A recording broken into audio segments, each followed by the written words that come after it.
दोस्तों, पिछले 70 सालों में उत्तर कोरिया और दक्षिण कोरिया के बीच हमेशा दुश्मनी की कार्रवाई चलती रहती है। दूसरे विश्व युद्ध के बाद जब कोरिया को जापान के नियंत्रण से अलग कराया गया तो ये अमेरिका और सोवियत संघ के सियासी दांवपेच के बीच फंस गया। इसी के चलते 1948 में ये दो देशों में टूटा।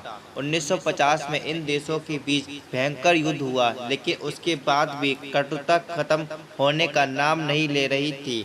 उत्तर कोरिया और दक्षिण कोरिया के बीच तनाव हमेशा चलता रहता है। इन दोनों पड़ोसियों में उसी तरह की कटुता से भरी दुश्मनी के संबंध है जैसे भारत और पाकिस्तान के बीच। इस दिन दोनों कोरियाई देशों में पिछले 75 सालों में कभी संबंध सामान्य नहीं है, बल्कि हमेशा दोनों के बीच कटुता बढ़ी है। ये जरूर कहा जा सकता है कि उत्तर कोरिया ने अपने पड़ोसी देश के खिलाफ हमेशा ही उकसाने की कार्रवाई की शुरुआत की है। फिलहाल उत्तर कोरिया की नाराजगी की वजह थी दक्षिण कोरिया और अमेरिका के साथ चल रहा युद्धाभ्यास, जो आमतौर पर साल भर में दोनों के बीच होते ही रहते हैं। इसी से बौखलाए उत्तर कोरिया के शासक किम जोंग ने दक्षिण कोरिया पर धड़ाधड़ मिसाइल दगवा दी। हालांकि इससे किसी के हताहत होने की खबरें नहीं आई हैं, चूंकि ये मिसाइलें जापान सागर में गिरी, लिहाजा जापान में भी इसे लेकर हड़कंप मच गया। आखिर क्या बात है जो कोरिया के बंटवारे के बाद अलग हुए इन दोनों देशों के बीच नहीं बनती है? आखिर वो वजह भी क्या थी? एक कोरिया दो देशों में बटा और दोनों के हालात एकदम अलग हैं। दोनों देश कभी एक दूसरे के साथ सामान्य रिश्ते में नहीं रहे, बल्कि हमेशा से दोनों देशों में जबरदस्त तनाव रहा। एक भयंकर युद्ध हो चुका है। दोनों पड़ोसियों के बॉर्डर को दुनिया के सबसे खतरनाक बॉर्डर माना जाता है। कोरिया पर 1910 से तब तक जापान का शासन रहा करता था, जब तक कि अगर 1945 में दूसरे विश्व युद्ध के दौरान जापानियों ने आत्मसमर्पण करते हुए हथियार नहीं डाल दिए। दूसरे विश्व युद्ध में से पहले जापान का एशिया के काफी बड़े हिस्से पर नियंत्रण था, जिसमें चीन, वियतनाम, कोरिया से लेकर ताइवान तक शामिल था। दूसरे देश युद्ध में जब जापान ने मित्र देशों के सामने हथियार डालने की घोषणा की तो उसके तुरंत बाद सोवियत संघ की सेनाओं ने कोरिया के उत्तरी भाग को अपने कब्जे में लिया। दक्षिण हिस्से में अमेरिका ने फिर उत्तरी और दक्षिण कोरिया के संबंध और लोकतंत्र के बीच लेकर संघर्ष शुरू हुआ। अब उत्तर कोरिया रूस और चीन के असर वाला साम्यवादी देश जरूर है, लेकिन वह हमेशा से एक परिवार के तानाशाही सत्ता कायम हो गई। साउथ कोरिया लोकतांत्रिक देश है। अमेरिका उसका सबसे बड़ा मित्र देश है।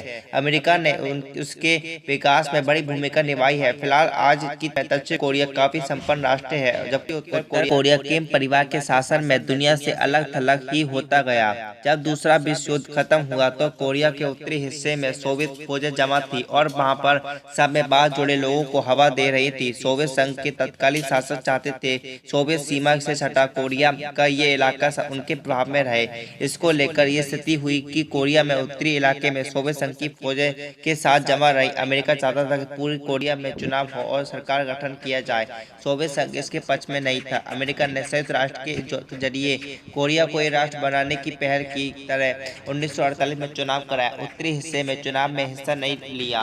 वही दक्षिण हिस्से में चुनाव के बाद रिपब्लिक ऑफ कोरिया दक्षिण कोरिया बनाने की घोषणा की गई। उत्तर कोरिया इलाके ने इस सरकार को मानने से इनकार कर दिया। सितंबर 1948 में इस इलाके में सुप्रीम पीपल्स असेंबली के चुनाव सोवियत संघ की अगुवाई में हुई। चुनाव के होते ही उत्तर कोरिया के अलग देश के तौर पर democratic republic people's of Korea उत्तर कोरिया बनाने की सितंबर 1948 में घोषणा कर दी। उत्तर कोरिया में इसके बनने के बाद से किम इल सुंग उनके परिवार के लोगों का आधिपत्य है। दुनिया आमतौर पर इस परिवार के शासन को तानाशाही के तौर पर देती है। कोरिया दो देशों में बंट जरूर गया, इसके बावजूद दोनों में सैन्य और राजनीतिक विरोधाभास बने रहा। ये संघर्ष पूंजीवाद बनाम साम्यवाद के रूप में भी देखा। और सवाल उठता है, ये दोनों देशों के बंटने के पीछे अमेरिका और रूस की राजनीति ज्यादा थी। दरअसल दिसंबर 1945 में मॉस्को कॉन्फ्रेंस में सहमति बनी कि सोवियत संघ, चीन और ब्रिटेन 5 साल तक कोरिया के प्रशासनिक देखरेख करेंगे, फिर उसे आजाद कर दिया जाएगा। लेकिन कोरियाई लोगों को मंजूर नहीं था। गतिरोध की स्थिति बनी रही। फिर 1946 में अमेरिका और सोवियत संघ ने मिलकर प्रशासन चलाने के लिए बातचीत की। बात नहीं बनी।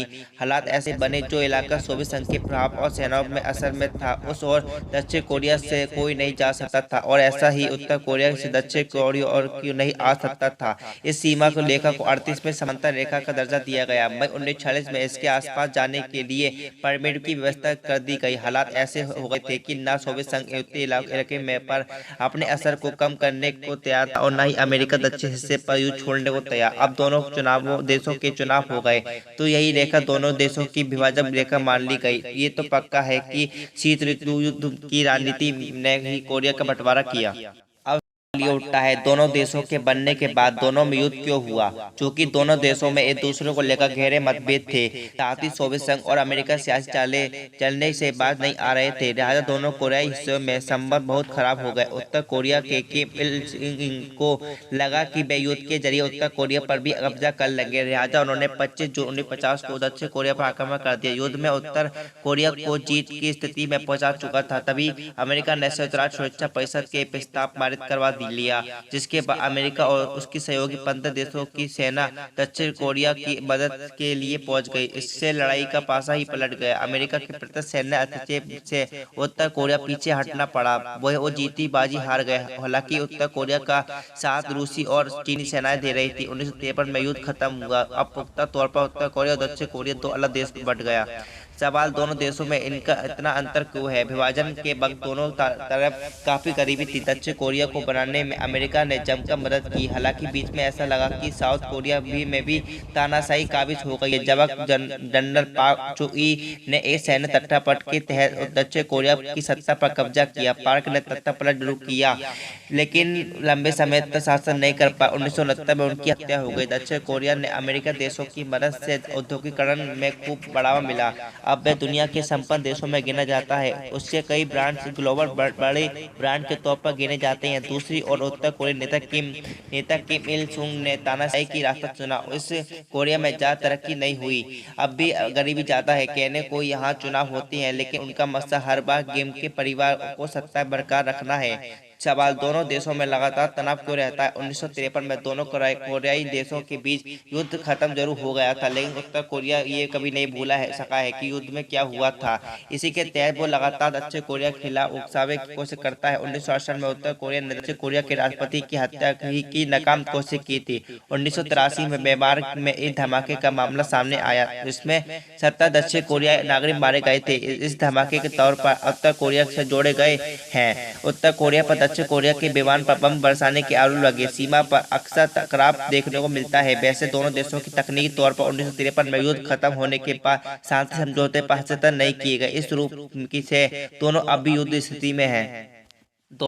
देशों में अब अमेरिका, रूस और चीन का क्या दखल है। असल दक्षिण कोरिया में अमेरिका के 28,500 सैनिक कोरिया युद्ध के बाद से हमेशा तैनात रहते हैं। अमेरिका उसे एशिया में अपना सबसे खास सहयोगी मानता है। वहीं उत्तर कोरिया और चीन के भी 1961 में संधि हुई जिसमें कहा गया कि यदि चीन और उत्तर कोरिया में किसी भी देश पर अगर कोई अन्य देश हमला करता है तो दोनों देशों तुरंत एक दूसरे का सहयोग करेंगे। रूस भी पर्दे के पीछे ही से हमेशा उत्तर कोरिया को सहयोगी करता रहता है।